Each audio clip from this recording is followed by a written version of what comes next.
Hello বন্ধুরা, আমি reiki grand master tarot card reader astrologer Reshmi. আজকে একটা বিবাহিত জীবনে যাদের প্রচণ্ড ডিস্টারবেন্স তাদের জন্য একটা টোটকা টিপস নিয়ে চলে এসেছি। যারা ধরো দীর্ঘদিন ধরে বা বেশ কিছু সময় ধরে ম্যারেজ লাইফে নানা রকম ইস্যুস নিয়ে ভুগছো বা সমস্যার মধ্যে রয়েছো, ঠিক আছে, তাদের জন্য এই টোটকা টিপস। তো টোটকা টিপসটা কি? একটা বাঁশির কাঠের বাঁশি কিনতে হবে।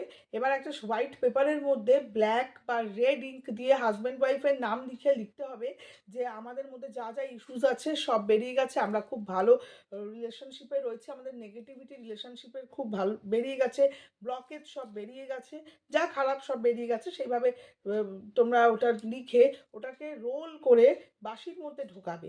অ্যান্ড আফটার দ্যাট বাঁশিটাকে নিয়ে গিয়ে কোনো পরিত্যক্ত হয় না অনেক সময় পুরনো বাড়ি যেখানে লোকজন থাকে না, ভাঙা পুরনো বাড়ি, সেরকম পরিত্যক্ত কোনো বাড়িতে গিয়ে সেই বাড়ির মাটিতে তোমাদের শনিবার বা মঙ্গলবার সন্ধ্যের ঠিক যখন সূর্য ডুবছে ডুবছে ওরকম টাইমে কিন্তু মাটি খুঁড়ে ওটাকে পুঁতে দিতে হবে, ঠিক আছে? এটা কোনো জঙ্গলেও হতে পারে। এবার ওই যে তোমরা করে এলে এটা একবারই করা উচিত, মানে যখন করবে ওয়ান টাইমই রেমেডি। এটা করার পরে তোমরা দেখবে যে আফটার দ্যাট কিন্তু কিছু সময় পরে কিন্তু আস্তে আস্তে তোমাদের রিলেশনশিপে যা যা সমস্যা, যা যা ব্লকেজেস আছে সব কিন্তু বেরিয়ে গেছে। Thank you.